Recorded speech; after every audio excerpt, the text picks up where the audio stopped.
Agora foi. Bom, gente, então vamos lá. Vamos começar, então. Lembrando que essa daqui é a nossa aula inaugural do curso de pós-graduação em Metodologias Ativas.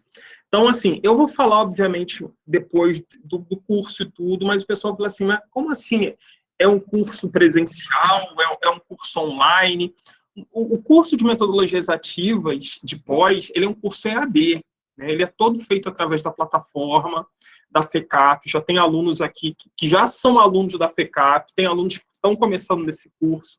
Então, assim, ele é um curso EAD, e a gente tem encontros como esses que estão acontecendo aqui, de orientação. Orientação e discussão. Depois eu vou botar o calendário.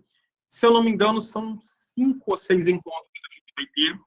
E esse curso ele tem a duração prevista de 4 meses. A previsão é que ele se encerre em dezembro desse ano. Quem não conseguir seguir o ritmo, não tem problema, vocês têm 1 ano para fazer, né? Mas a duração dele é de 4 meses, ele se encerra em dezembro. Tá? Depois eu vou falar um pouquinho mais sobre detalhes do curso em si, mas especificamente agora eu quero falar sobre o conteúdo, né? Sobre essa questão de metodologias ativas. Eu estava conversando com vocês antes da gente começar, né, a gravar aqui, antes de muita gente entrar, e eu estava perguntando se vocês estavam animados. Aí o pessoal curioso, né? Tem gente que está curiosa, tem gente que está... Então, assim, esse termo metodologias ativas, ele virou quase que um termo da moda ultimamente. Todo mundo fala em metodologia ativa, né? Ah, precisamos de metodologias ativas. Às vezes você vai ver lá um anúncio de vaga para professor, domínio em metodologias ativas. Aí você fala assim, caramba, o que são metodologias ativas? Principalmente para o pessoal que é formado há mais tempo, né, que se formou já há mais de 10 anos, porque a gente sabe que as mudanças na educação são muito lentas. Só que a mudança na sociedade é muito rápida. Então, algumas inserções que entraram na educação entraram praticamente na pandemia, né? 2019, 2020. E quando a gente olha e vê agora, a gente fala assim, caramba, isso não existia antes, não era comum, né? Aqui, esse próprio ambiente que a gente está, o Google Meet, né? O Google Meet ele já existia, os Hangouts, né? E várias outras plataformas, mas não era usado da forma como é usado hoje. Então, assim, a velocidade com que a educação se adequa a determinadas situações da nossa sociedade vem aumentando. É como aquele trem que vem andando muito devagarzinho e vai aumentando a velocidade, aumentando, até a locomotiva começar a andar. Então, assim, as metodologias ativas são um tema que hoje é basicamente impossível você pensar numa proposta moderna, uma proposta que esteja em dia com o que se espera de uma educação no século XXI, sem falar em metodologias ativas. E eu provoquei vocês no início dizendo, olha, muito provavelmente vocês devem trabalhar com metodologias ativas e sequer sabem que estão trabalhando, né? Ah, mas eu trabalho dessa forma. Isso é uma metodologia ativa. É isso que a gente vai ver aqui hoje, né?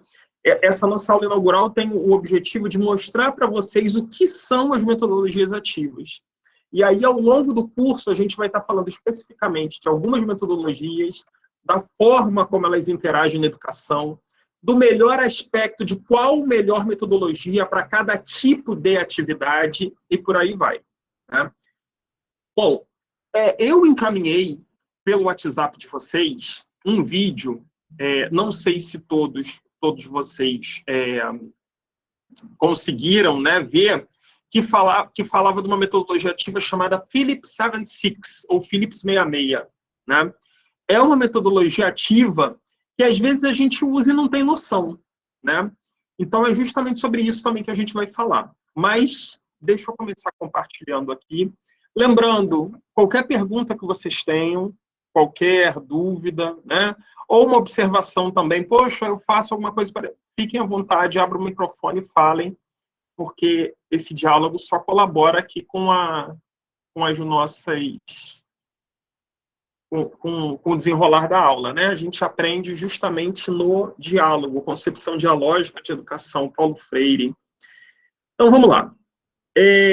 Primeiro, a gente tem que definir o que são metodologias ativas, antes de mais nada, né?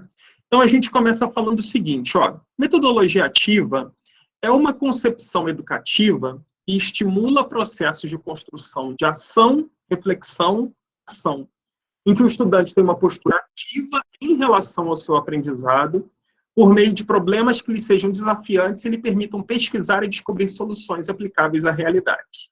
Então, vamos lá, vamos tentar interpretar pedacinho por pedacinho daí. A gente começa falando no modelo de construção ação, reflexão, ação. O que seria esse modelo de ação, reflexão, ação? A gente tem alguma atividade que a gente precisa agir, nós agimos. Depois que nós agimos, nós refletimos sobre essa ação que nós tivemos. Depois dessa reflexão, eu torno a agir, reforçando essa minha ação ou modificando no que eu preciso modificar. Ou seja, não é uma construção mecânica, é uma construção reflexiva. Tá? Então, primeiro ponto, as metodologias ativas, elas partem de um princípio reflexivo de educação. Aquela concepção que a gente tem muito em voga no ensino tradicional de repetição mecânica de conteúdos, ela é afastada nesse princípio da concepção das metodologias ativas. Quem aqui já estuda comigo há algum tempo, né? Olha, aqui tem gente que já está comigo há um tempinho já, né? Em preparatório, em pós, em outros cursos, deve lembrar o seguinte, eu sempre falo que não podemos ser 880. A gente não pode falar assim, olha, ensino tradicional joga no lixo que não tem nada que preste. Como também a gente não pode endeusar e falar que é a última maravilha do mundo. Né? Existem sim coisas que podem ser aproveitadas, agora existem coisas que em pleno 2022 a gente não pode manter. Né? Eu, Alexandre, eu fui educado quando eu estava lá no meu ensino fundamental, década de 80 ainda, 80, 90, início da década de 90, década de 80, eu me lembro das minhas aulas, eram questionário, estudos sociais, ciência, geografia, história, ciências, era questionário. O professor falava, e depois dava um questionário de 30, 40 perguntas.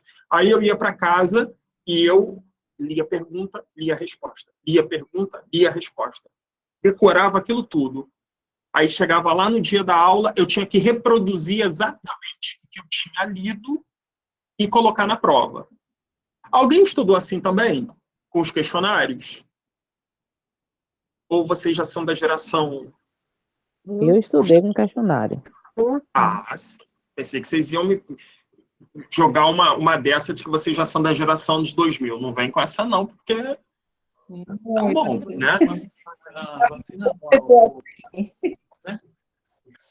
Essa geração de questionário, gente, o pior é isso. Ainda tem. Você olhar aí, tem muito professor que ainda aplica geração questionário. Aí você fala assim, mas por que esse questionário é ruim? Por que questionário não é bom? Eu aprendi assim, que a gente ouve muito, eu aprendi assim, por que o aluno não vai aprender? Aí eu sempre, a mesma coisa, quem está comigo vai lembrar, eu falo assim para vocês, ó, fala aí para mim, então, quais são os afluentes da margem esquerda do Rio Amazonas? Sem ver no Google, não pode. Alguém aqui sabe? Duvido. Se tiver alguém, nem professor de geografia sabe. Duvido. Mas sabe por quê? Não é porque o professor lá não fez vocês decorarem isso para a prova. Não foi por causa disso, não. Foi porque o conteúdo, esse conhecimento, não fazia nenhum sentido. Aí vem a teoria do escorredor de macarrão, né? Que o Demerval Saviani sempre fala. O que acontece? Saviani e Pedro Demo. Quando a gente tem a nossa memória como escorredor de macarrão. Então, o que acontece quando você joga o macarrão ali dentro do escorredor? A água vai embora e só fica o que interessa, o macarrão. A mesma coisa em relação aos conhecimentos na escola. Não adianta você ensinar um monte de coisa, ensinar, entre aspas, um monte de coisa, despejar esse monte de conhecimento, porque só vai ficar retido aquilo que tiver realmente utilidade. Aquilo que o aluno entender como um processo importante na sua concepção. né? Então, a margem esquerda do Rio Amazonas, meu filho, ficou lá, foi a água do macarrão, ó, tchum, só serviu para fazer a prova. Aí, será que aquele aluno que decorou a margem esquerda do Rio Amazonas, ele é mais capaz do que o que não conseguiu decorar? Então, é aí que está a grande crítica a essa postura tradicional do ensino, né? A postura reflexiva, por sua vez, ela demanda o quê? Autonomia e consciência crítica, que é o que a gente está precisando hoje em dia. Há um tempinho atrás, e aí vocês provavelmente muitos vão se colocar no lugar, ou algum parente e tudo mais. Há um tempinho atrás, quando a gente ia pedir um emprego em qualquer lugar, como é que funcionava? Você fazia uma provinha, né? Geralmente uma provinha, às vezes, de matemática, de português e tudo mais. Se você tirasse uma boa nota, provavelmente você tinha boas chances de ser contratado. Hoje em dia, às vezes até consegue, mas é muito mais raro que isso seja um único processo de seleção. Geralmente o que pega é ali, ó, a conversa, né? E os examinadores, eles estão de olho em questões muito mais amplas do que apenas responder a questões de português ou de matemática. Eles querem ver se a pessoa tem um raciocínio lógico, se ela domina conceitos mais amplos do que apenas os gramaticais em língua portuguesa, se ela interpreta questões. E eu vejo problemas de interpretações graves até em professores. Então, a metodologia ativa, as metodologias ativas, elas têm como função principal estimular justamente isso. Essa consciência crítica, essa autonomia do aluno em busca de soluções. Quer ver um exemplo? Quem aqui é professor dos anos iniciais do ensino fundamental, ou quem tem filho, sobrinho, com certeza já viu isso. Aqueles probleminhas, né? João tem 20 laranjas. Comprou mais 15. Com quantas João ficou? Aí o aluno vai lá, 20 mais 15, arma a continha, 35. Resposta, 35 laranjas. Então, a grande questão que a gente começa é a seguinte. Mas isso é um problema do cotidiano e tudo. Só que, às vezes, esse problema é resolvido de maneira mecânica. O aluno sabe que aquilo ali tem uma operação ali para fazer. Então, ele vai e soma. 20 mais 15, 35. Às vezes, a conta não era demais. O que ele faz? Ele apaga e faz uma de menos. Não é? Não é de menos, ele vai e multiplica. Porque ele sabe que a questão se resolve com uma conta. Por quê? O aprendizado é mecânico. E nas metodologias ativas, a proposta é que esse aprendizado seja de pesquisa, de busca de soluções, de diálogo, de experimentação. E, por isso, o aprendizado é mais efetivo. Né? Então, vamos ver um pouquinho mais dessas definições. Então, vimos aqui o que seria. Agora, para que eu utilizo? Né? Por que eu tenho que utilizar? Não é que eu tenha, né? Mas que eu deva utilizar a metodologia ativa. É preciso adaptar-se para a nova dinâmica da sociedade atual, em que os tempos e espaços se transformaram de maneira substancial. Aí eu coloquei uma provocação aqui para vocês. Estão vendo essa primeira foto aqui? Isso aqui é uma sala de aula do século XIX. 19, estou falando 20 não, 1890 e pouco, 1880 e pouco, uma sala de aula. Vamos identificar o que tem nessa sala de aula? O professor ao centro, é a atenção maior, né? Está nele, o professor. As cadeiras enfileiradas, percebam aí, ó, nuca atrás de nuca. Ou seja, os alunos, eles olham para o centro das atenções. Quem é o centro das atenções? O professor, está lá na frente. Os alunos não se olham olho no olho, eles olham só para o centro das atenções. Cadeiras enfileiradas, né? Tudo bonitinho. Ordem, disciplina, as criancinhas até com a mão para trás, cabelinho tudo arrumadinho. Então, são características dessa escola do século XIX. 19. Ok? Então, vamos lá. Agora, passaram-se anos, né? Nessa época aqui, para vocês terem uma ideia, não existia avião. Nessa época não existia avião. Não existia avião. Pois bem. Agora, vamos ver essa foto aqui, ó. Eita. Professor, Essa foto aqui, oi, boa noite. boa noite. Eu não estou conseguindo ouvir o senhor. Alguém tem alguém conseguindo ouvir ou ninguém está conseguindo? Eu Eu tô não estou Eu tô conseguindo conseguindo, ouvir. sim, perfeitamente. Ah, então, Anete, provavelmente alguma coisa aí do seu volume ou da sua conexão. Sugiro que você... Está ouvindo bem todo mundo? Então, sugiro que você saia rapidinho e entre novamente, que pode ser que melhore. Ou então dá uma olhadinha no volume aí seu, tá? Porque se tivesse com todo mundo, era o problema daqui, mas os outros estão conseguindo ouvir normal. Bom, vamos lá então. Vimos lá a sala de aula do século XIX. Agora, olha isso daqui, ó. Sabe de quando que é essa sala de aula? Agora. 2019, tem 3 anos atrás. Né? 3 anos atrás é a sala de aula. E aí, vamos identificar o que tem nessa sala de aula? Professor no centro. Percebam, todos os alunos estão olhando para ele. Né?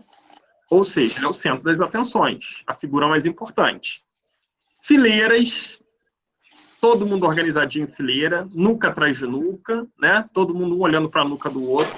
Percebam que os alunos estão olhando para o centro das atenções, que é o professor, e não... eles não estão se olhando, eles não interagem entre eles, né? Olho no olho. E disciplina, né? Todo mundo sentadinho, como se fossem adultos, quando nessa faixa etária eles estão com uma energia que eles precisam queimar. Então, olha aqui o que a gente tem. Passaram-se quase 200 anos, mas a concepção de escola é a mesma. A concepção de escola é a mesma.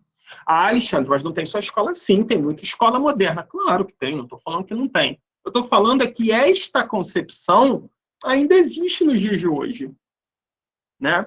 E o que a metodologia ativa ela quer? Ela quer modificar isso. Ela quer mudar as metodologias ativas, elas têm como a questão principal estimular a criatividade, estimular a curiosidade, estimular a capacidade de resolver situações, problemas, a capacidade de autonomia dos alunos.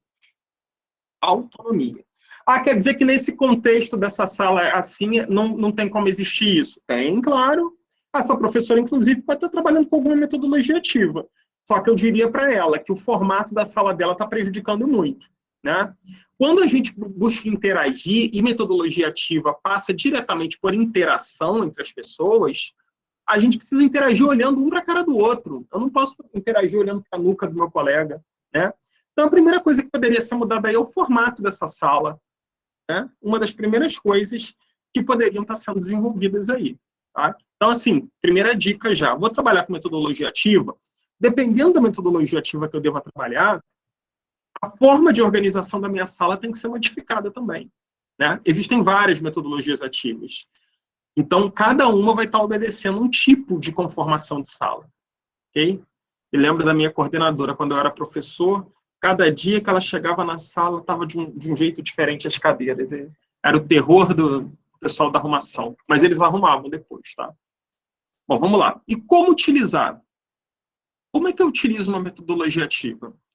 A formação docente é a principal responsável pelo emprego de metodologias ativas na educação.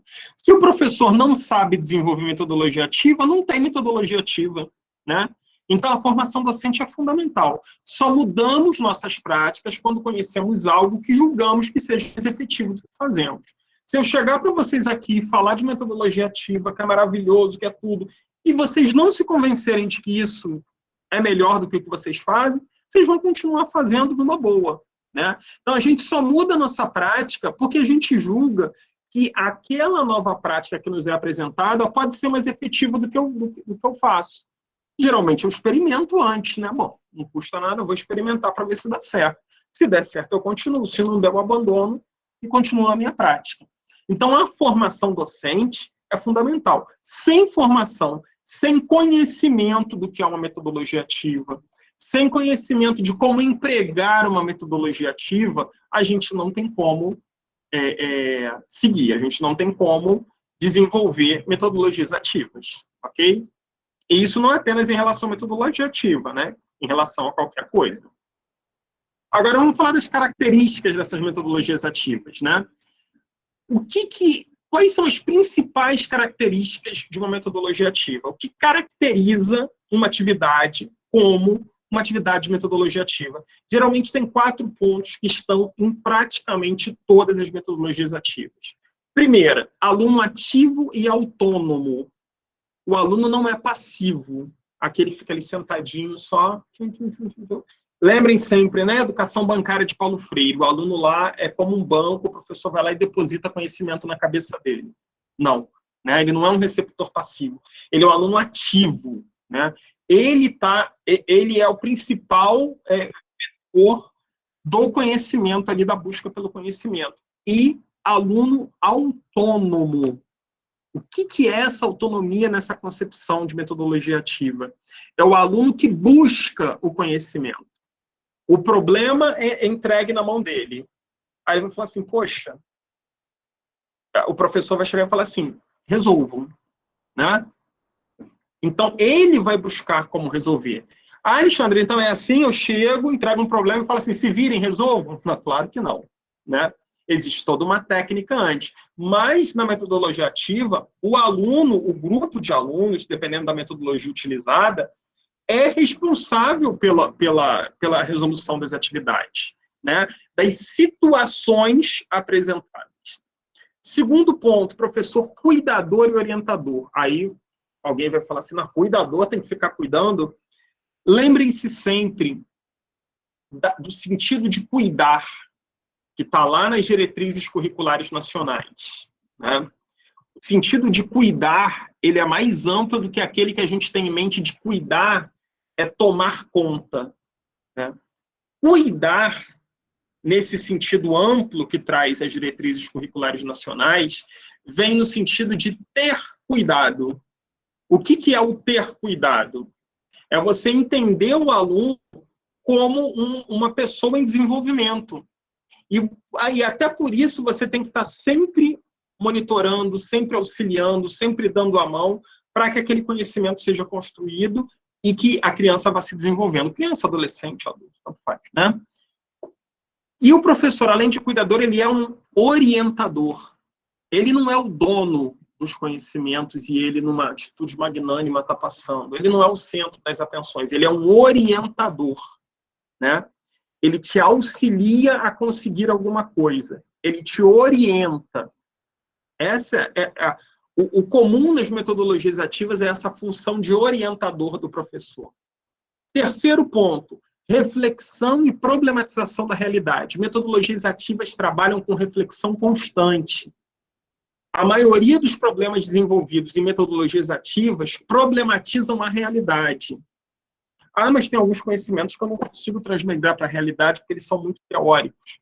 Mas a gente faz a transposição didática, que a gente vai falar mais lá na frente, né, do curso. Como fazer essa transposição didática? Trazer esses conteúdos, né, que estão lá nos livros e tudo, para a nossa realidade, de modo a ressignificar isso melhor para os alunos. Essa questão é incomum também nas propostas de metodologias ativas. E quarto ponto, trabalho em equipe. Trabalho em equipe é uma das características principais das metodologias ativas. Por que é uma das características principais? Se a gente pegar algumas delas, o TPS ou o Peer Instruction, né, a gente fala geralmente esses termos em inglês, mas geralmente são metodologias entre pares, educação entre pares, né? Alguns professores têm uma certa resistência com educação entre pares, e quando a gente trabalha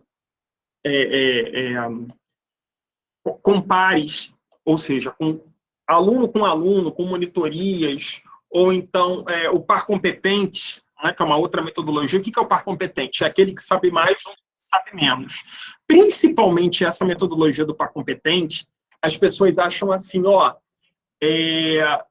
não dá certo trabalhar com isso, porque quem sabe mais vai fazer o trabalho do que sabe menos. Não é assim que acontece. Observem um par competente, que vocês vão ver que aquele que sabe mais, até por saber como ele aprendeu, ele consegue auxiliar melhor aquele que sabe menos. Então, assim, A maioria das metodologias ativas perpassam pela questão do trabalho em equipe, ainda que tenham momentos individuais, mas o trabalho em equipe é uma das condições básicas do uso das metodologias ativas. Ok? Até aí estou sendo claro, estou falando rápido demais, está dando para entender? Estou entendendo, professor. Tranquilo. Perfeito. Então, vou seguir.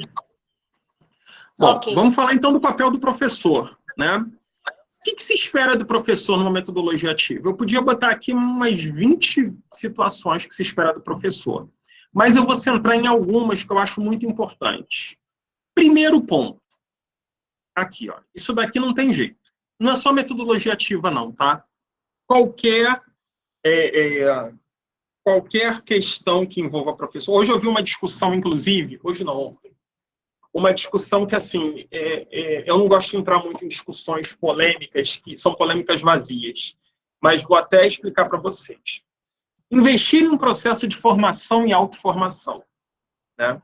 Assim, mas formação é uma obrigação do poder público, da escola, quem é de educação pública, das prefeituras, dos estados.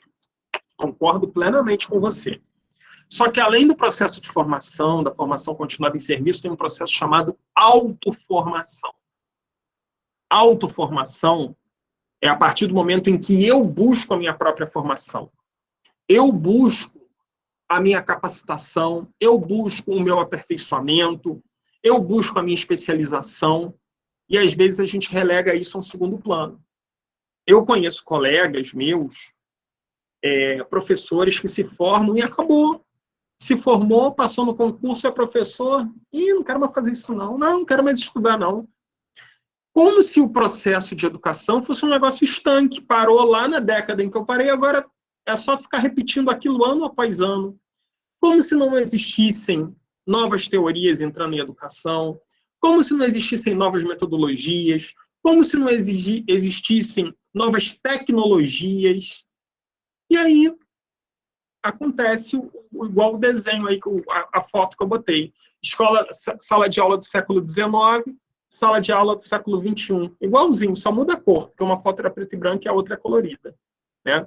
Então, o investimento no processo de formação e autoinformação é fundamental. Alexandre, você quer dizer, então, que eu tenho que tirar dinheiro do meu bolso para fazer o que o governo não faz? Não disse isso. Eu estou falando que são complementares.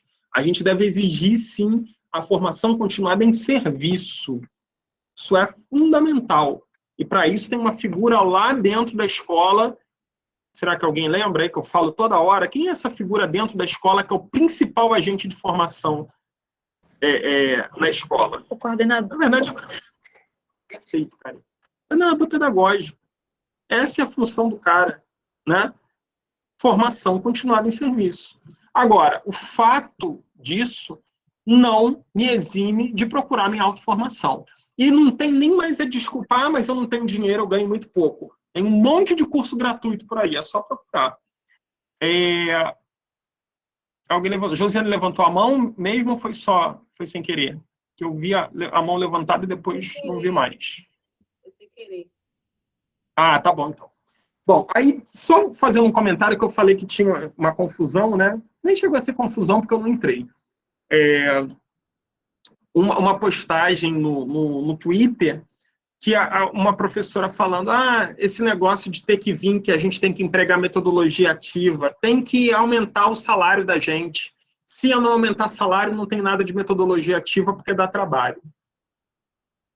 Olha, tem tanta coisa que eu poderia falar nesse sentido, que eu resolvi não falar coisa nenhuma, né? Primeiro, que tem que aumentar salário, isso daí você pode ter certeza que eu concordo totalmente. Eu acho que o trabalho do professor é um dos mais subvalorizados que existem. Ponto. Agora, o fato de não aumentar salário não me exime de entregar um trabalho de qualidade. Se eu entendo que a metodologia ativa agrega qualidade à educação, então eu não tenho nem o que discutir. Mas me obrigaram a trabalhar com metodologia ativa e eu nem conheço, não sei como é. Aí é uma outra coisa. A gente só trabalha no que a gente conhece, no que a gente acredita. Né? Obrigar não é a melhor maneira. Eu gosto de sensibilizar. sempre que eu pude, quando eu estava em coordenação pedagógica, quando eu estou com o pessoal nas turmas, seja de preparatório, seja de pós, seja na graduação, eu busco sensibilizar, mostrar quais são as vantagens de determinadas teorias, né? Quais são os prós, quais são os contras, para que cada um tome sua própria decisão. Né? Então, assim, entender o processo para que, se você concorde que aquilo realmente é o melhor, você possa ir para cima, é ótimo. Agora, dizer que você não vai fazer porque dá trabalho e você não ganha suficiente para isso, isso daí para mim tem outro nome, que eu não vou nem falar porque é feio. Bom, então, primeiro ponto, investir em um processo de formação e autoformação é uma das características fundamentais. Segundo ponto, elaborar detalhadamente, discutir o plano de ensino e aprendizagem e retomar sempre que for necessário. Metodologia ativa requer planejamento. Eu não posso chegar do nada, não fiz nada hoje, vou dar uma metodologia ativa. Senta aí, vamos fazer um trabalho em grupo. Isso não é metodologia ativa. Metodologia ativa requer planejamento. Eu preciso saber, outra coisa que eu falo toda hora com vocês, né? Pessoal que já está me acompanhando há um tempinho. Quem não sabe para onde vai, qualquer lugar serve. Se eu não tenho um plano muito bem estruturado, que eu tenho um objetivo, que eu sei onde eu quero chegar, qualquer lugar está servindo. Como é que eu identifico isso em sala de aula? Vou dar uma aula hoje. Caramba, não sei nada. Vou fazer um trabalho de pesquisa. E aí eu vou pensando em fazer uma coisa, daqui a pouco no meio da aula já tomou um outro rumo, e eu chego no final da aula num ponto totalmente diferente do que eu estava pensando. Aí vocês vão falar assim, Alexandre, mas não é bom, né, quando o aluno demonstra um interesse e a gente vai dando, né, vai pegando a partir desse interesse do aluno desenvolvendo? É excelente, quando se tem planejamento. Quando se tem planejamento. Eu posso mudar, retomar meu plano, refazer, sem problema nenhum. O problema é quando são esses humores da turma que vão levando meu planejamento, porque eu não sei para onde eu vou. Então, qualquer lugar que eu estou indo está servindo. Né? Digo uma coisa, por mais bem intencionado que você seja, mesmo que você pareça uma metodologia ativa, você não vai ter resultados de metodologia ativa se não houver um plano de ensino e aprendizagem bem elaborado, bem detalhado e retomado sempre que for necessário. Isso daqui não deu certo, vou repensar isso. Tá? Isso é uma característica de metodologia ativa, de plano de metodologia ativa. Ok? Outro, fundamental aqui, aprender com os processos e os resultados. Nunca a gente vai dar 2 aulas iguais. Né? Durante algum tempo, eu fui professor de matemática no estado. Eu tinha 4, 5 turmas de primeiro ano, 4, 5 turmas. Mesmo conteúdo, né? Mesmo conteúdo. As aulas não eram iguais, não tinham como ser, porque os alunos são diferentes. Então, todas as atividades que ali aconteciam eram processos que eu tinha que ver. Olha, isso daqui não deu certo, não posso mais fazer. Então, eu tenho que fazer modificando tal. Poxa, isso daqui deu certo, eu posso replicar para as outras turmas. Isso são processos. O aprendizado com os processos é fundamental numa metodologia ativa. E os resultados também. Olha, esse resultado aqui não foi tão legal. Então, provavelmente, alguma coisa no processo não deu certo. Vou repensar essa parte. Poxa, essa daqui já foi ótima. Deixa eu tentar retomar isso. É o que a gente chama do inventário útil. O que é o inventário útil? É eu ter uma memória, né, de experiências boas e experiências mais que vão me guiando em relação às outras. Ok? Mais uma característica que a gente espera de professores nas metodologias ativas. Investir em relações construtivas com a turma. O que seriam essas relações construtivas? É o professor que é amiguinho da turma, que joga bola, que faz piadinha? Não. Às vezes o professor faz isso e não tem relação construtiva com a turma. Relação construtiva é uma relação de confiança. É uma relação horizontal. Né? Eu sempre tive uma característica com as minhas turmas, principalmente quando eu era adolescente, de ensino médio, que ninguém me chama, dificilmente alguém me chamava de senhor, ou de, por mais que eu tivesse cabelo branco já, de senhor, ou de, me chamava de Alexandre, e eu sempre gostei, eu nunca critiquei em relação a isso. Por quê? As relações eram horizontais, quem quisesse chamar, não tinha problema nenhum, mas era uma relação bem horizontal, era pautada no respeito e na confiança. Não era o fato deles me chamarem pelo meu nome e faziam com que eles tivessem menos respeito por mim. Ao contrário, é muito raro, às vezes eu puxo pela memória para me lembrar de turmas que eu tive problemas. Lembro de uma ou duas que foram facilmente contornadas, principalmente quando é adolescente e tudo mais, que já são para aquela idade, né, complicada. Mas por quê? Porque eu sempre investi em relações construtivas com a minha turma, relação de confiança, né? Relações sinceras, de não enganar, de falar, olha só, a gente vai fazer uma aula hoje, o objetivo é esse. E eu era professor de uma disciplina muito chata, que é a matemática. É chato mesmo. E eu sempre chegava falando, olha só, sou professor de matemática, eu não gosto de matemática, eu acho matemática muito chato. Aí o pessoal já fala, opa, eu sou de matemática, chegar falando isso. Matemática é chato, tem umas partes legais, mas tem parte que é chata. Vou tentar deixar menos chato, peço ajuda a vocês. Então, assim, é você montar relações de confiança com a sua turma, né? Quando você tem relações de confiança, quando você abre mão daquele poder imperial que você acha que você tem como professor, isso se reverte a teu favor, não se reverte contra você. A gente acha que quando a gente fica ali no mesmo nível dos alunos, a gente está abrindo mão da disciplina. Ledo engano. Aí que a gente está conseguindo, a gente tem a disciplina sem precisar toda hora dizendo, eu tenho a disciplina aqui e tudo. Não precisa, é natural, é uma relação natural. Então, as metodologias ativas perpassam por essa questão de relações construtivas.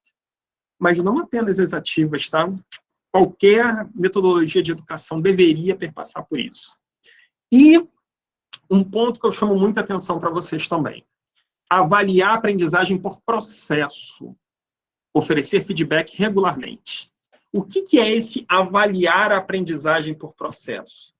Não esperar tudo terminar para chegar lá no fim e dizer deu certo ou não deu. Avaliar ponto a ponto, momento a momento. Opa, isso daqui não está. E ele não entendeu essa parte. E deixa processo por processo, avaliando. Lembrem-se sempre da concepção ampla do que é avaliar. Avaliar não é só aplicar prova.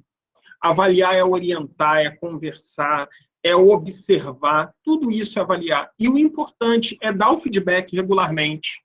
Está tendo uma discussão lá entre os alunos, você está observando, poxa, eles estão enveredando por um outro caminho. Chega lá e começa a conversar, mas será que é isso mesmo? O que vocês acham? E se fosse assim? Será que tá? Tá, é tudo bem. E se não for? Coloque aquela pulguinha, né, da desconfiança atrás da orelha, faça com que os alunos reflitam, né? Professor, a gente fez isso, isso e isso. Tá legal? Poxa, tá bem legal, parabéns. Mas será que vocês pensaram por um lado, será que não podia fazer isso daqui de outra forma? Né? Levem eles a refletir sobre isso. Isso é fundamental em todas as metodologias ativas. Ok? Poxa, Alexandre, isso dá trabalho pra caramba. Dá. Mas ninguém enganou vocês que ser professor não dava trabalho. Para ser um bom professor dá muito trabalho. Mas garanto a vocês que vale muito a pena. Vale muito a pena. Principalmente, eu sinto muita falta da educação básica. Eu não estou na educação básica já, vai fazer 4 anos. Eu sinto muita falta da educação básica, ensino fundamental, ensino médio. Até educação infantil. Eu estava na educação infantil em 2018. 2017, 17, 18. Depois fui para o ensino médio fundamental. Eu sinto muita falta. E é muito gratificante. Agora, dá muito trabalho. Quem está fazendo, pessoal aí da graduação, Unifavest, FECAF, ninguém está enganando vocês. Dá muito trabalho. Mas é extremamente gratificante. Isso eu posso dizer para vocês com toda certeza. Tá? Agora, olha só o que eu vou falar com vocês. Ó, mais uma vez, isso daqui eu vou martelar toda hora. Reflexão e autonomia como princípios. Olha esse ciclo aqui que interessante. Um problema é apresentado, há uma discussão em torno desse problema, se reflete, se chega a uma possível solução, esse conhecimento é produzido. A partir desse conhecimento produzido, um novo problema é apresentado. Discussão, reflexão, novo conhecimento produzido. A partir do novo, um outro problema. É um ciclo que não termina nunca.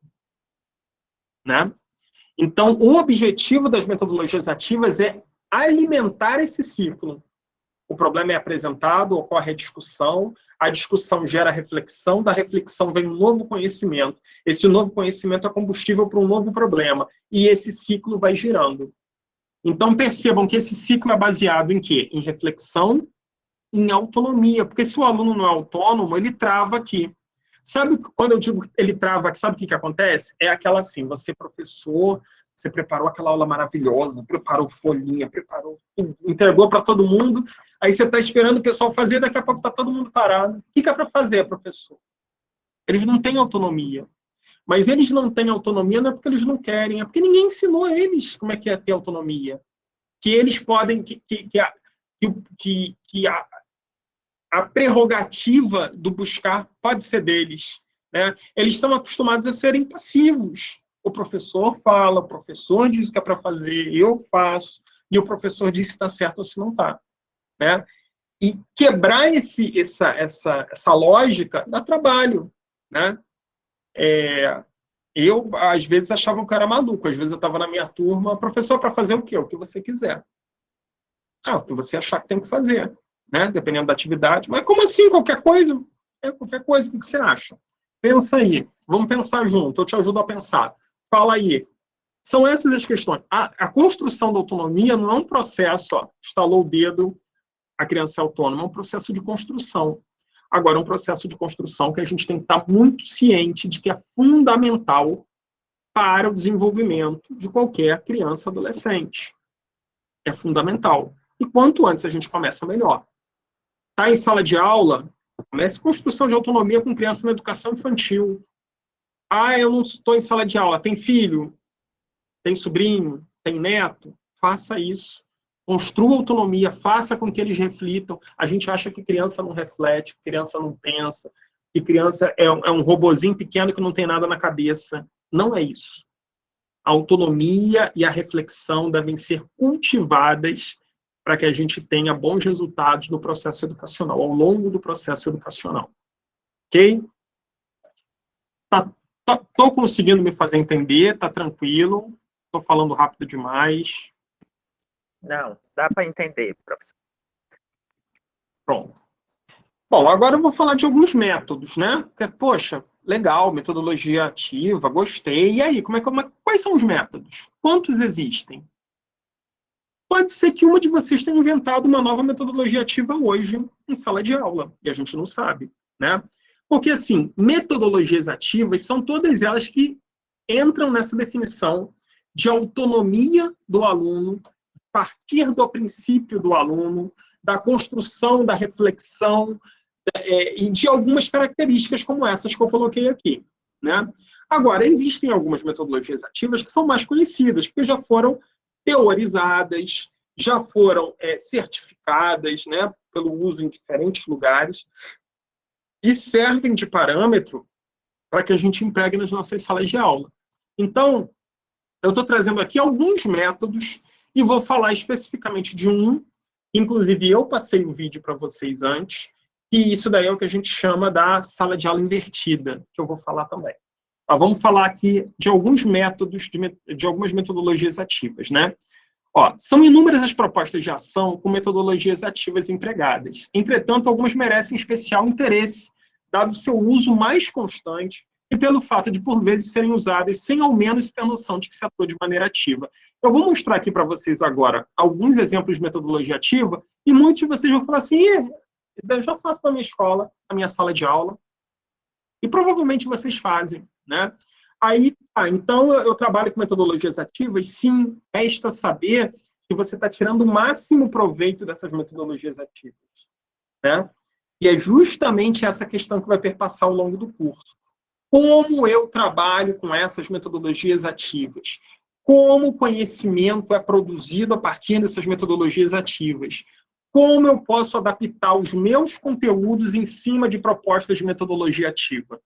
É isso que a gente quer, ao final desse curso, quando vocês vão estar formados como especialistas em metodologias ativas. Então, vamos ver agora alguns exemplos de metodologias ativas. Portfólio. Quem nunca trabalhou com portfólio? Portfólio é uma metodologia ativa. Tempestade cerebral, brainstorming, né? Mapa conceitual, estudo dirigido, Phillips 76 ou Phillips 66, dramatização, seminário, estudo de caso, júri simulado, oficina, estudo do meio, ensino com pesquisa, peer instruction, PPS, essas duas com esses nomes muito elaborados, mas são duas metodologias que às vezes a gente já deve ter trabalhado parecido e não sabe. Na próxima aula a gente vai falar especificamente dessas metodologias, do peer instruction e do TPS, que é a aprendizagem entre pares. Percebam que muitas dessas a gente já trabalha, e, Alexandre, eu já trabalhei com estudo de caso. Perfeito. A questão é, como que essa metodologia se deu? Né? Será que a gente conseguiu extrair o máximo possível dessa metodologia? Porque, assim, eu posso falar para vocês, por exemplo, a gente vai falar daqui a pouquinho do Phillips 76, né? O Phillips 66. Seria maravilhoso. Agora eu aprendi como é que faz, vou fazer na minha sala de aula. Você pode até desenvolver a prática, mas será que você conseguiu extrair o máximo possível daquilo ali? Essa é a questão, né? Essa é a reflexão que fica. Então, assim, coloquei alguns aqui, várias outras metodologias ativas. A sala de aula invertida é uma delas, né? Que é a que eu vou falar agora. Então, assim, vocês vão ver que aqui que eu tinha colocado aqui, ó, o Phillips 76, o Phillips 66, né? Eu coloquei um vídeo para vocês do Phillips, né?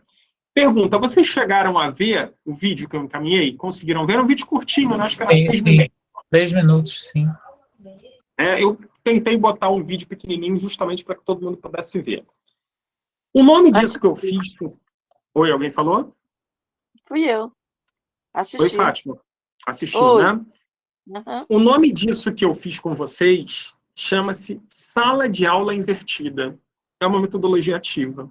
Qual é o objetivo dessa metodologia ativa? Obviamente que eu não fiz... o meu objetivo hoje não era trabalhar com uma metodologia ativa com vocês aqui, né?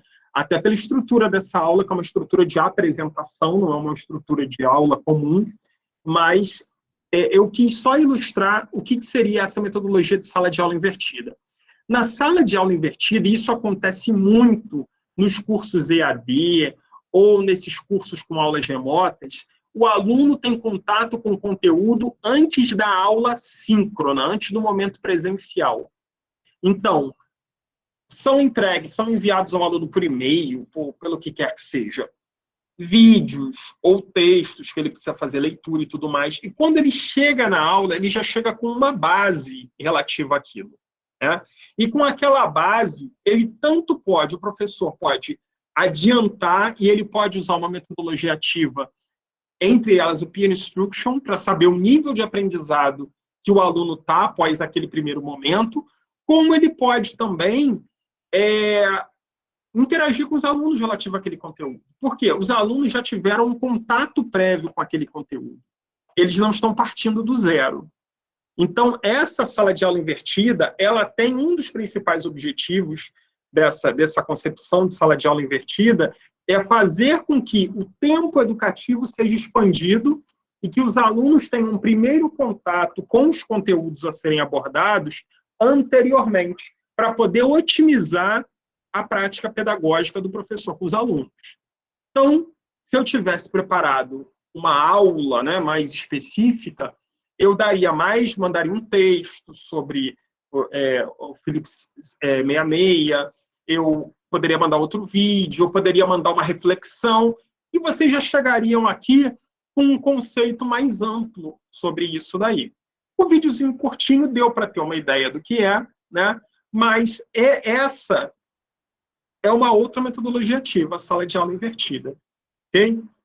Agora, e o Phillips 66? Vocês viram lá o vídeo, mas vou falar aqui novamente dele. Ó, Após assistir o vídeo, vamos analisar o uso de uma das metodologias ativas de aprendizagem, a Phillips 66. Né? Primeira questão. Antes de tudo, pode ser que nem todos tenham conseguido ver, né? O que é a Phillips 66? A Phillips 66 ela é uma metodologia ativa que ela tem como objetivo incentivar a interação entre as pessoas, mesmo em grupos muito grandes. Então, assim, dependendo do assunto que eu quero desenvolver, é fundamental que haja uma troca entre os alunos. Eu quero que haja essa discussão. E a maioria das metodologias ativas é condição sine qua non ter essa discussão, essa interação entre pares. Só que, às vezes, eu estou num grupo muito grande. E, às vezes, o grupo é até difícil organizar. Quer ver um exemplo? Quando eu estou num auditório, que as cadeiras não podem se mexer, vamos formar grupos de 10. Não tem como. E aí, como é que fica? Então, a Phillips 66, nesses casos, é uma estratégia que facilita essa divisão em grupos. O que seria essa estratégia? É dividir a turma em grupos de 6. Por isso o nome é 66. Né? Só que pode ser 8, 4, tudo mais. Daí não é um problema. Mas a estratégia é dividir em grupos menores para que ali dentro sejam feitas essas discussões. Então, vocês teriam várias células de discussão ao invés de uma discussão mais ampla. Ah, Alexandre, então é a mesma coisa que trabalhar em grupo? Sim, mas obedecidas algumas questões. A Phillips 66 ela tem essa função de ser basicamente utilizada em grupos muito amplos, em que eu não consigo fazer divisões maiores. Né? E, obviamente, existe todo um desenrolar, como vocês viram lá no vídeo. Aí eu coloquei aqui 4 questões para a gente refletir. Né? Em que situações de ensino podemos desenvolver a técnica Phillips 66? Então, a gente já tem um exemplo aqui. Né? Eu estou com um grupo muito grande, por exemplo, vamos supor que eu estivesse dando essa aula aqui num auditório, com 100 alunos, e fazer uma discussão com grupos assim muito grandes é complicado. Então, o que eu faço? Eu divido em grupos menores. Né? Ah, tem que ser grupo de 6? Não, posso fazer em grupo de 8, de 10, de 4, de 5. 66, porque a sugestão, né, dada pelo de Dave Phillips era de grupos de 6. Então, esses são os casos em que eu posso utilizar. Aí a segunda pergunta, é preciso um planejamento prévio? Será que precisa planejar alguma coisa?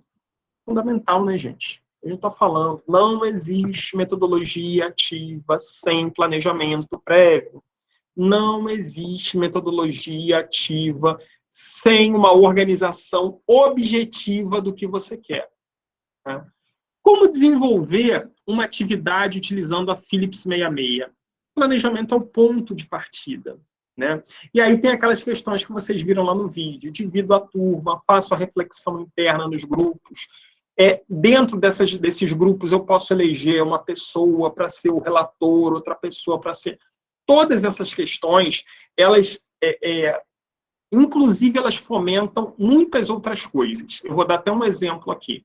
E como avaliar a aprendizagem através do uso dessa técnica? Ó, a avaliação de aprendizagem é indispensável em qualquer metodologia ativa. Ao final, eu preciso avaliar.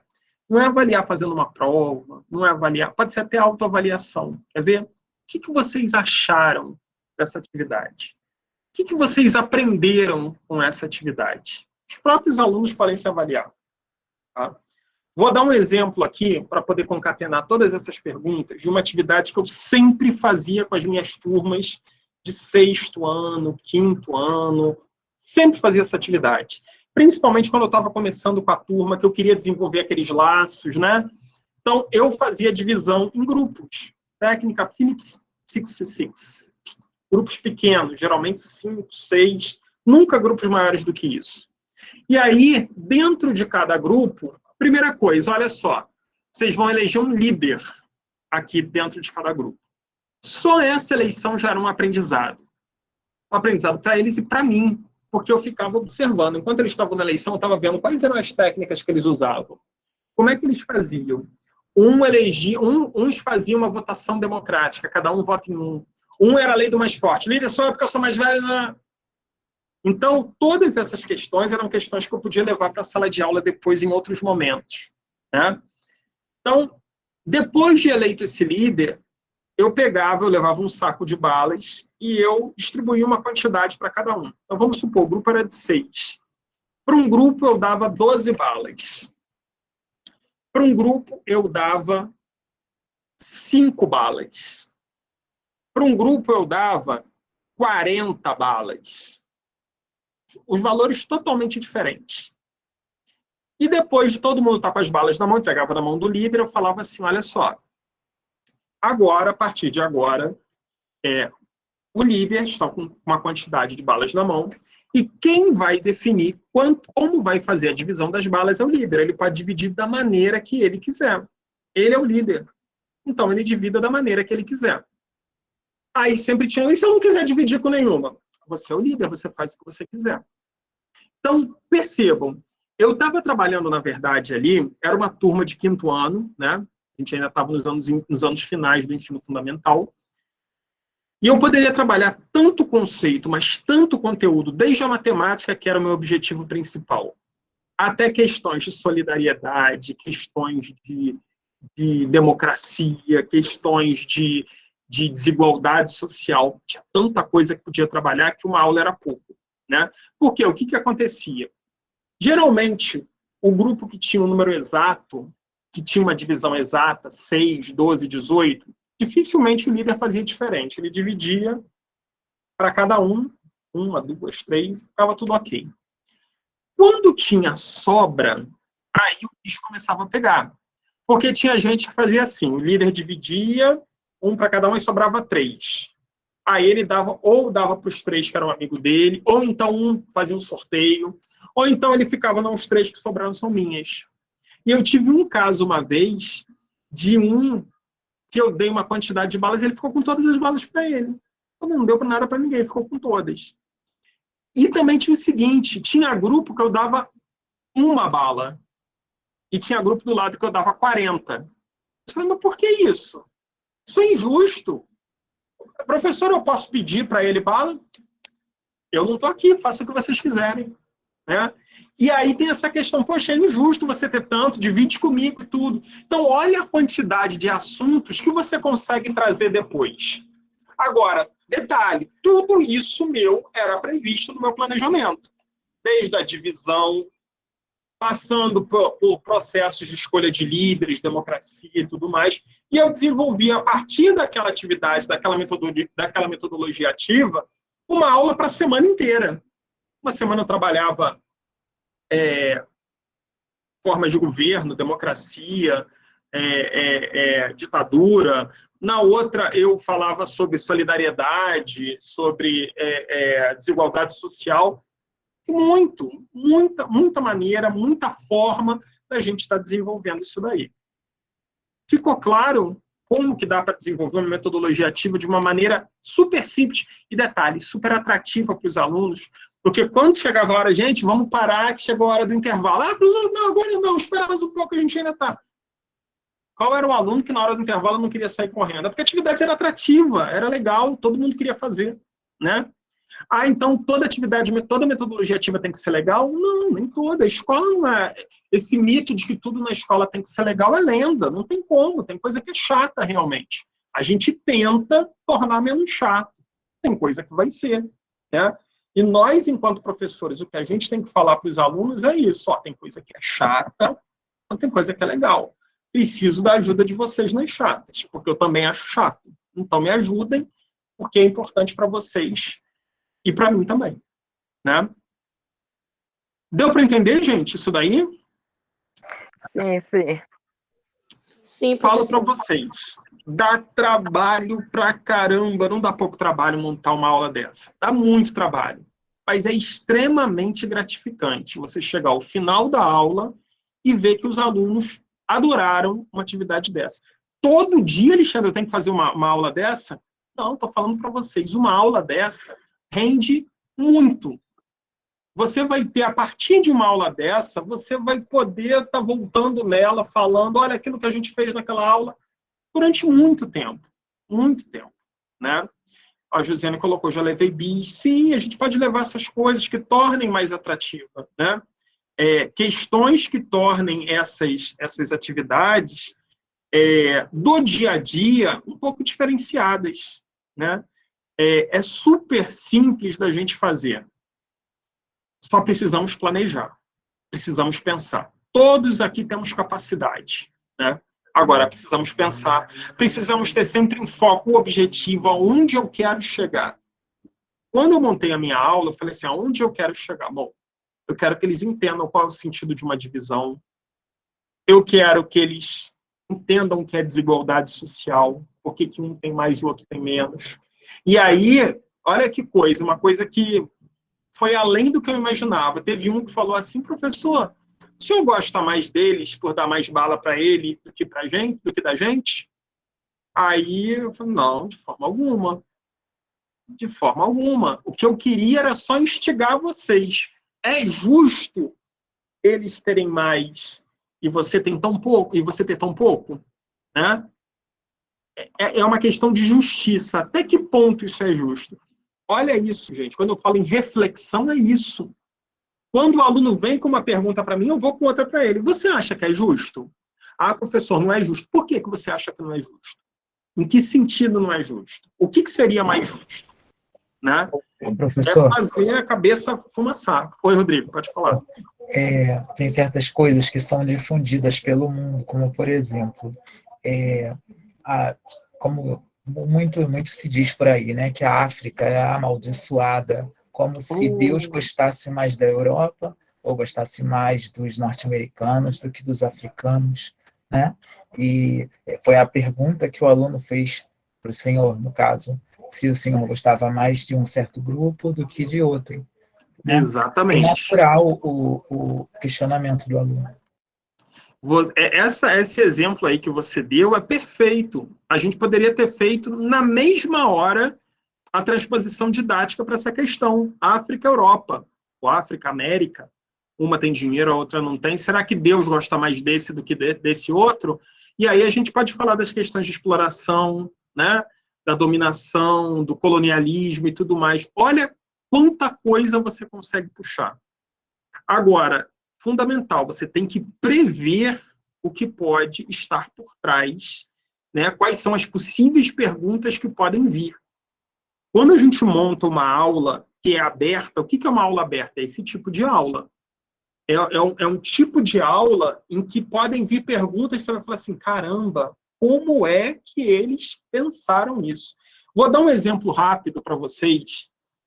Eu, quando estava, ainda trabalhava no Rio, em Mesquita, município de Mesquita, que eu passei 13 anos da minha vida, fui professor lá, eu era coordenador pedagógico de educação integral.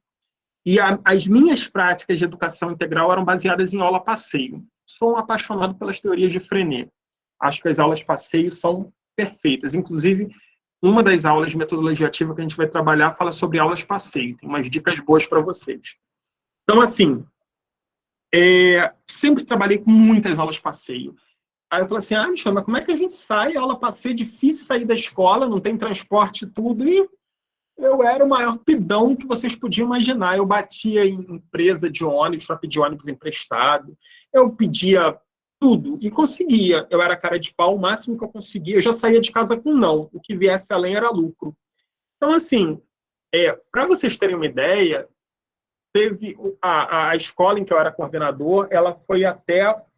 Teve um livro, depois eu posso até recomendar para vocês um livro da Fundação Itaú que falava sobre percursos da educação integral, que uma das escolas que foram estudo de caso foi a escola que eu era coordenador, e falava justamente dessa questão das aulas passeio. A escola teve mais de 40 aulas passeio ao longo do ano. E uma vez, e assim, uma aula passeio tem várias coisas. Primeiro, é aula passeio, não é passeio. As crianças não estão indo para passear. É uma aula que se junta a um passeio. Ela é prazerosa por ser um passeio, mas não deixa de ser uma aula, né?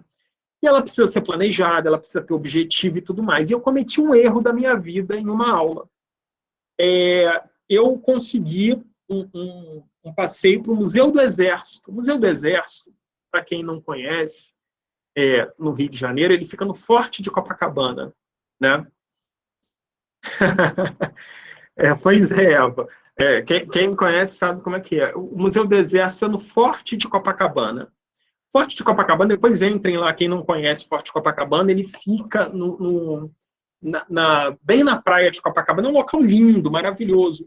E lá foi onde aconteceu o movimento dos 18 do Forte, né? Um movimento histórico, um movimento tenentista, década de 20 ainda no Brasil, um locais mais emblemáticos ali para estudar história. Eu cometi o erro da minha vida. Eu levei uma turma de 5º ano para aquele local. E assim, eles não era um conteúdo para o nível de profundidade deles. E quando eu cheguei lá, que o guia começou a falar, eu falei, meu Deus, que besteira que eu fiz. Eu não trabalhei suficiente com eles antes para trazer. Era para ter vindo com alunos mais maduros e tudo mais. Eles não vão entender nada e vai acabar sendo só um passeio. E não é o objetivo de uma aula passeio. E aí, para minha surpresa, na volta do ônibus, alunos de 10, 11 anos de idade vieram conversando sobre o movimento tenentista. Então, ver isso é extremamente gratificante. Porque você vê que uma abordagem dada, e ali eu errei, tá? Eu errei gravemente com essa turma, porque eles não foram trabalhados de maneira suficientemente anteriormente. Porque a aula passeio você trabalha antes, durante e depois. A gente vai falar isso mais à frente, desses aspectos. Mas, mesmo assim, o resultado foi extremamente satisfatório. É uma metodologia ativa também. Os alunos se colocam numa posição ativa de aprendizagem e eles interagem com o objeto do conhecimento. Não tem coisa melhor.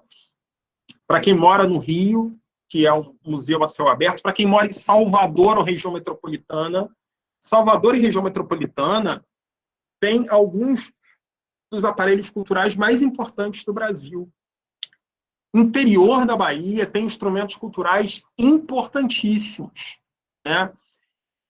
Estado do Rio de Janeiro e Estado da Bahia são estados, do ponto de vista cultural, dos mais ricos desse país. Então, assim, não utilizar isso, desperdiçar isso, é o que eu acabei de falar realmente. É um desperdício, né? Então, é isso. Bom, até aí tá tranquilo? Me fiz entender ou falei demais e ninguém entendeu nada? Tranquilo. Ótimo. Bom, agora, uma vez introduzido o tema de metodologia ativa, né, eu vou falar para vocês, para o pessoal, já tem aqui alguns alunos do curso, né, vou explicar para vocês como vai funcionar o curso de metodologia ativa. A nossa pós-graduação, ela não começa hoje a nossa aula inaugural de apresentação do curso, e para que vocês entrem sabendo do que é metodologia ativa, né? O nosso curso ele tem 4 meses de duração, a gente começa agora na quinta-feira, dia 1º de setembro, com o sistema liberado. Lembrando que é um curso EAD, vocês podem tanto acessar pela plataforma Brightspace, quanto pelo aplicativo de celular, o Pulse. A duração é de 4 meses, a previsão de término do curso é em dezembro desse ano, mas o aluno que não conseguir, professor, não conseguir assistir às aulas, ler o material, não fiz as atividades, não fiz as provas, não tem problema. Só tem 1 ano para concluir o curso, mesmo que não consiga terminar nos 4 meses. Obviamente que ele só vai ser certificado quando terminar, tá bom? O formato. As atividades são desenvolvidas na plataforma Brightspace. O aluno pode acessar as aulas também pelo aplicativo Pulse, né, que baixa no celular, no Android ou no iPhone. E aí tem essa questão aqui. Nós vamos ter 5 encontros aqui pelo Google Meet. Por quê? Qual é o objetivo? É que a gente interaja relativo aos conteúdos que vão estar lá, né? Então, assim, próximo encontro vai ser no dia 19 de setembro. A gente vai falar sobre o Peer Instruction, sobre o TPS, algumas metodologias, algumas abordagens, inclusive com a construção de algumas abordagens nesse sentido. Então, a gente vai ter uma aula em setembro, 2 em outubro, no dia 10 e no dia 31, uma no dia 21 de novembro e uma no dia 12 de dezembro, porque a proposta é a gente está encerrando já após em dezembro, né? Quem precisar estender mais não tem problema, mas a gente segue o fluxo para concluir após em dezembro. Quem ainda não se matriculou, eu já estou vendo que já tem aluno aqui, que já é do curso. Mas quem ainda não é, ainda dá tempo, porque a gente está começando na quinta-feira, né? O investimento do curso são esse daqui, são 13 parcelas de R$ 59,90. A primeira para o dia 10 de setembro e as demais sempre no dia 10 dos meses subsequentes. Ah, Alexandre, mas termina em 4 meses, são 13 parcelas? Sim, o curso são 13 parcelas. Mas você pode terminar em 4 meses e continuar pagando. Ah, terminei em 4 meses e não pago mais. Não faça isso, pelo amor de Deus, senão seu nome vai lá para o SPC. Né? Você terminou, vai pegar o seu certificado bonitinho de pós-graduação Lato Sensu. O certificado ele sai geralmente 30 dias após a conclusão do curso, o envio dos documentos, e você pode, e você continua pagando as parcelas que ficaram pendentes, ok? E, concluindo, não botei, eu ia botar o calendário, o calendário eu já botei. Então é isso, gente, a próxima aula que a gente vai ter, no dia 19, aí já é uma aula para os alunos aqui do curso de metodologia, a gente vai falar do TPS e do Peer Instruction, são 2 metodologias ativas, que às vezes a gente trabalha, só que a gente não sabe tirar o máximo dela. Tá? E aí a gente vai trabalhar com base nessas 2 metodologias ativas. Ok? O pessoal que tiver interesse em estar começando o curso com a gente, que começa agora na quinta-feira, né? A plataforma abre na quinta-feira, mas as matrículas precisam ser feitas até quarta, pode me chamar no privado, se quiser fazer. Eu quero fazer, Alexandre, mas eu não posso começar em setembro, eu só posso começar em outubro. Não tem problema, você matricule-se agora e a gente começa, e você pode começar, seu acesso é liberado a partir de outubro. Essa aula do dia 19 é gravada, todas as aulas são gravadas, inclusive essa daqui, né? Essa aula é uma aula aberta para todo mundo, então vai estar disponível lá no YouTube, vocês podem ver de novo, né? Quem trabalha em escola, tem aquele professor, aquele colega do lado, que aquela metodologia de 1937, né, que não sai do lugar, bota ele para ver lá o vídeo, dá uma olhadinha, isso daqui é interessante, olha que legal, dá para fazer diferente e tudo mais, pode. As demais aulas não, elas já são restritas ao pessoal que for fazer o curso, tá bom?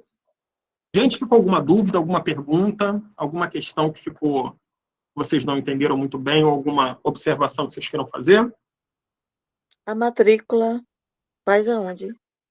Você pode me chamar, Fátima, pode me chamar no privado que eu te mando os dados que precisa. A matrícula da FECAF ela é toda digital, né?